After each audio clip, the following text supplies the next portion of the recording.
Cette semaine, dans la série des vidéos pour préparer votre chemin de Compostelle en 2023, je vais vous parler des documents relatifs au chemin de Compostelle.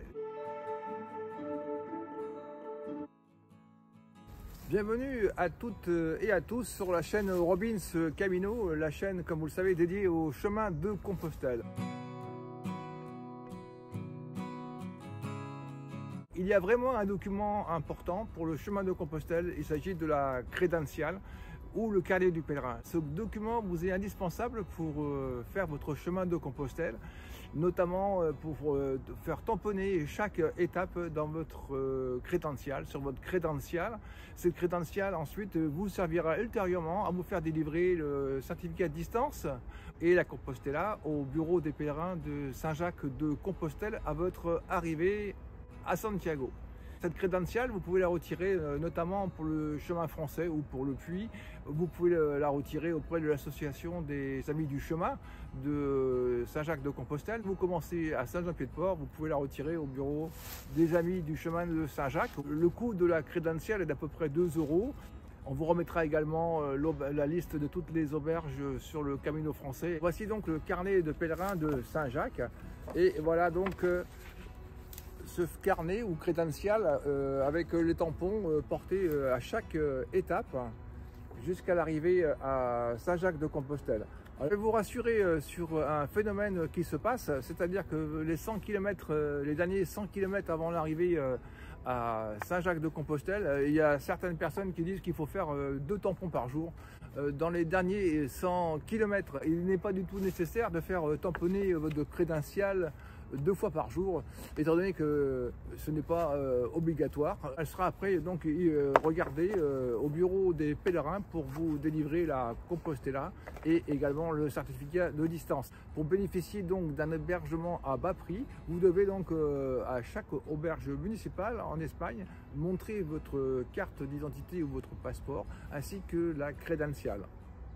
Si vous n'avez pas ces documents, vous ne pourrez pas accéder à l'auberge municipale. Arrivé à Saint-Jacques de Compostelle, cette crédentiale vous permettra d'obtenir donc la Compostela et également obtenir le certificat de distance. Bravo, donc vous êtes arrivé à Saint-Jacques de Compostelle. Vous avez donc votre crédentiale, donc le carnet de pèlerin de Saint-Jacques, qui est quasiment plein avec 36, 38, peut-être 40 étapes. Et donc vous allez vous rendre au bureau des pèlerins pour obtenir donc voilà vos diplômes. Donc il s'agit donc ici donc du certificat de distance. Et puis également vous avez la Compostela qui est comme ceci, qui est petite, hein. Voilà la Compostela, voilà, qui atteste que vous avez parcouru donc le chemin de Compostela. Il faut savoir que les personnes en vélo, les cyclistes peuvent l'obtenir après avoir fait 200 km et les piétons, les pèlerins qui marchent, à partir de 100 km, vous avez une multitude de personnes qui font le chemin, qui font les 100 derniers kilomètres et qui obtiennent donc la Compostela. Alors c'est vous dire effectivement que la valeur de ce document, que c'est vous qui avez fait le chemin de Compostelle et donc en fait ce document, que vous ayez fait tout le chemin depuis chez vous et des milliers de kilomètres ou 100 km, le document est le même. Alors, il s'agit d'un arrangement entre le gouvernement de Galice et puis l'évêché de Saint-Jacques de Compostelle qui ont déterminé que pour des raisons un peu marchande, peut-être mercantile, eh bien on pouvait délivrer cette Compostela aux gens qui viennent faire les 100 derniers kilomètres. C'est pour ça que vous verrez beaucoup de monde dans les 100 derniers kilomètres.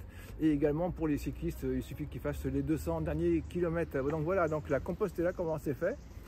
Et le plus sympa, je trouve, moi, personnellement, c'est le certificat de distance qui vous donne la distance parcourue. Là, il s'agit du chemin portugais.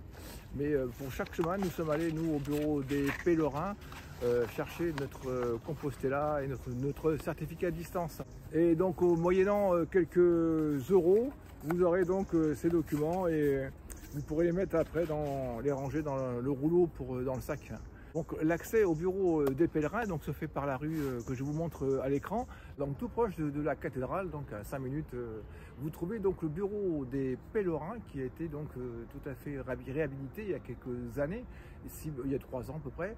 Et le système, la procédure a changé. C'est-à-dire que maintenant, vous devez scanner un QR code qui se trouve sur un panneau à l'extérieur. Et ce QR code vous donne accès donc, au site internet du bureau des pèlerins.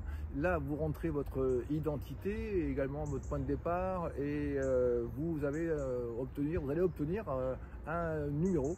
Donc une fois que vous avez obtenu votre numéro, vous l'avez sur le téléphone et vous pouvez donc, suivant le temps d'attente qu'on peut à peu près estimer, s'il y a 100 ou 150 personnes devant vous, vous pouvez aller boire un café à côté dans la rue, ou alors si vous voulez, vous restez à patienter n'importe où dans les halls. Vous avez accès donc à la file d'attente que lorsque vous êtes tout proche de passer. Il faut savoir que dans les grandes périodes, il y a de 2000 personnes par jour qui viennent donc s'enregistrer au bureau des pèlerins, ce qui veut dire qu'il y a des attentes de 1 heure, 2 heures, 3 heures, donc en fonction du nombre de votre place dans les tickets, vous pouvez donc estimer 1 heure et en plus vous pouvez le surveiller tranquillement. Ce système est différent du précédent où il fallait attendre physiquement, faire la queue physiquement les uns derrière les autres avec une file qui tournait dans les jardins, qui repassait dans les couloirs, qui faisait presque 2 fois le tour.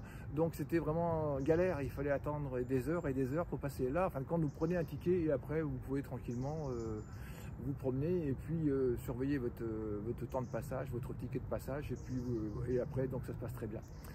Donc il y a eu une bonne amélioration. Bien sûr, on peut faire le chemin de Saint-Jacques-de-Compostelle sans aller au bureau des pèlerins chercher sa Compostela et son certificat à distance, mais bon, c'est un petit peu comme un souvenir et comme voilà, c'est un truc personnel. Effectivement, précédemment, c'était assez dissuasif d'aller au bureau des pèlerins car il fallait faire des queues de plusieurs heures. À Fisterra, à l'auberge municipale, il faut savoir qu'aussi on délivre un diplôme, là je vous le mets donc à l'écran, on vous délivre un diplôme aussi de votre chemin jusqu'à Fisterra, et également vous pouvez l'obtenir également à Mouchia aussi, un certificat de distance, voilà, si ça vous plaît, si les diplômes vous plaisent pour le souvenir. Donc voilà, j'espère que cette vidéo vous aura plu, et dans ce cas-là, n'hésitez pas à laisser un petit pouce bleu et également à vous abonner si c'est votre premier arrivé sur la chaîne. N'hésitez pas donc à actionner la petite cloche si vous êtes averti de la sortie des prochaines vidéos. Donc merci et bon camino à ceux qui sont sur le chemin. Je précise que cette vidéo s'intègre dans les vidéos de préparation pour votre chemin de Compostelle 2023. Donc il s'adresse particulièrement aux gens qui débutent, qui n'ont aucune connaissance sur Compostelle.